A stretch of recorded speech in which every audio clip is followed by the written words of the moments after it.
Excellent film. I loved it. Thank you. Again. This is your first directorial debut. How was that? How was it getting behind the camera and dealing with an amazing cast? Yeah. All of it was great. Yeah, it was really fun, in looking back on it. During it was really fun but very stressful and difficult and challenging. We were working with a smaller budget and a compressed schedule, and so we had a lot of,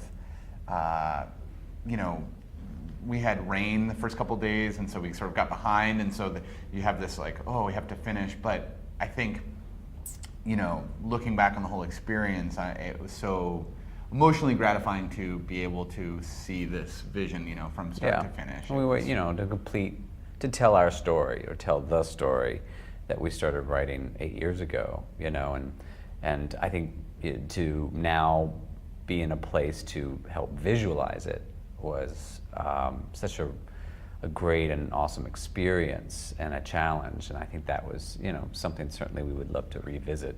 Yeah. If someone will let us. No, just kidding. Yeah. From 8 years ago, how has the story evolved into what we saw on screen, or has it been sort of the same from your, I guess the core, obviously all scripts go through evolution, and you as a writer hope to sort of show even more restraint and pulling back and trying to say, more with doing less, and make it as rich as possible and as funny as possible and as poignant as possible. So I think at the core, it's pretty much started where we started, but obviously we've improved with each draft, and then leading up to the draft we shot. So Jim's part got a lot bigger. My part got bigger. That was it just something was one we of, weren't.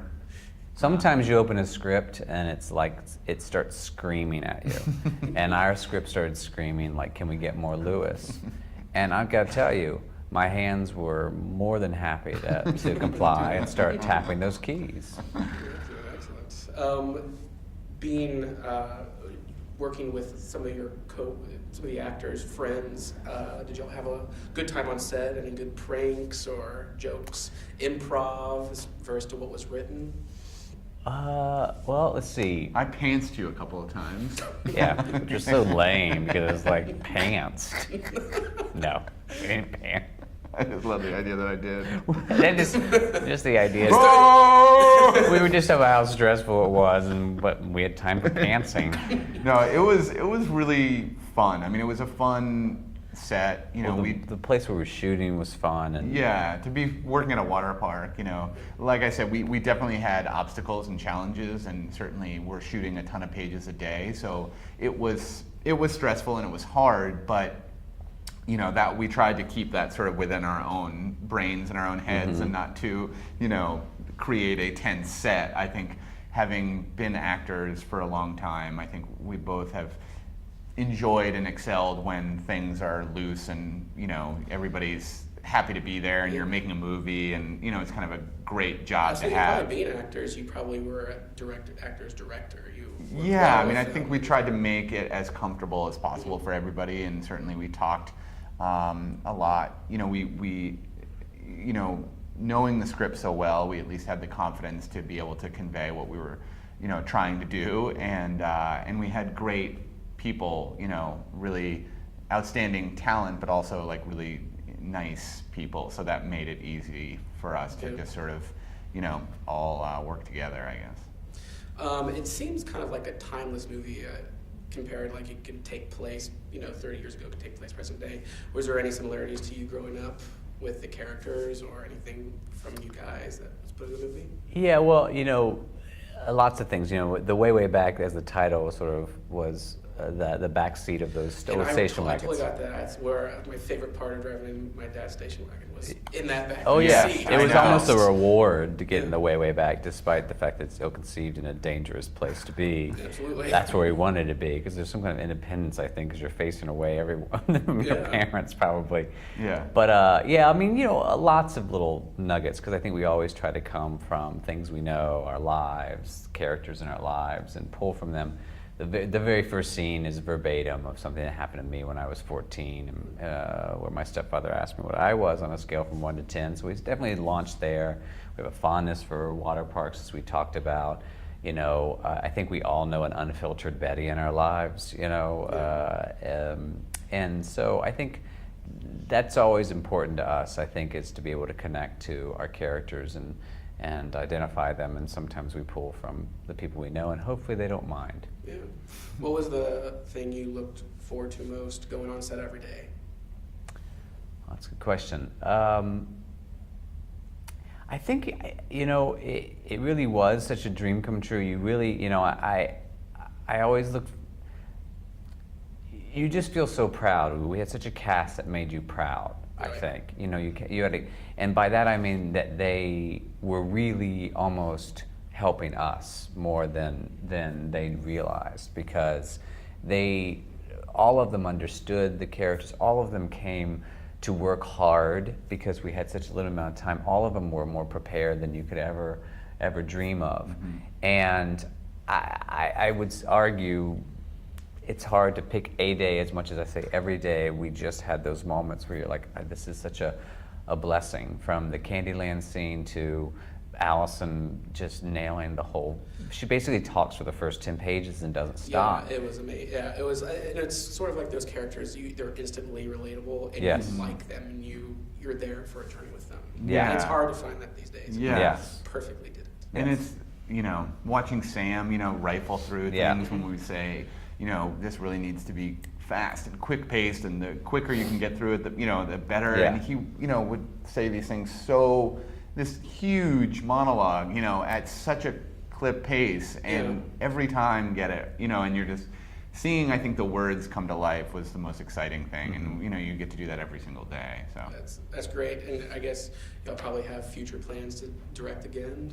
I hope We so. hope so. Someone Yeah. will let us. Yeah, we would love to. We'll see. No, we hope to. I mean, obviously, we have passion for acting and writing and directing, and I think as long as we can continue to make one or two of those things combined together, or all three, I think we'll be very happy. So being movie buffs growing up and now, what are some of your personal favorite scenes in movies besides your own? Oh, it's a good one. That stuck with you through the years. I think there's not pretty much okay. You want to start again? The Huggy scene from Raising Arizona. Oh yeah. Okay, Absolutely. the whole build to go back to get the Huggies. Yeah. From the music, I mean, I'm obsessed with that movie, Oh, so yes, that's it's easy. great. Okay. I'm trying to think of like my favorite. Things that are just coming to my head, so maybe they're my favorites. But I think of Albert Brooks and Broadcast News sweating his ass off. I think of. I think of Wet Hot American Summer, Excellent. which Excellent. drives Yeah. me crazy, and it's so dumb. But when those kids are in a raft and sitting in Just sitting still there. water, and one kid, I swear, every time I see it, is just looking into the camera, and they're on the side of the creek, and Ken Marino runs into the water, and I'm sorry, I forget his name. I know he's from the state as well. Joe Truman? I think so. I feel bad, but he was hilarious, and he's just telling us what's happening. Yeah. He's doing it. I always laugh. It just makes me laugh so. And then I'm going to go dramatic really quick, and just say one of my favorites is in Ordinary People. Is this understated whole thing of where Mary Tyler Moore goes and gets her bag, and it's such a heartbreaking moment in that movie. So there's quick 4. Excellent. Nailed it. Oh, pressure's on. Say the one from Major League. When they're yelling Wild Thing, and he comes out And then the guys are, come on, Jobu, fuck Jobu. That is awesome. Excellent. It actually is a good movie. It's a very funny movie. It is a funny movie. I liked all the sort of spoofy movies, you know, certainly all the Leslie Nielsen Naked Gun movies. Oh, absolutely. You know, absolutely. and the Dumb Beaver bits, and then I loved all of that stuff, and even Austin Powers, like all of those. You know, I sort of grew up loving Saturday Night Live, and so any of That those shaped your creative life. yeah, without a doubt, you know, and certainly like, you know, doing stuff at the Groundlings in, you know, Los Angeles, which is a sketch and, you know, improv theater. Certainly seeing people take their sketches or their characters and sort of, you know, running with them is always inspiring, I think, at an early age for me. But I don't know, I think of coming of age movies too, like we've talked about, like certainly like Moments in Dazed and Confused that I love, you know, and Stand By Me and Almost Famous, and, you know, the same, you know, type of feeling of a, you know, rooting for a kid in a way, you know. That was great. Well, thank you so much. Yes, thank you. Thank you very much. Y'all. Yeah.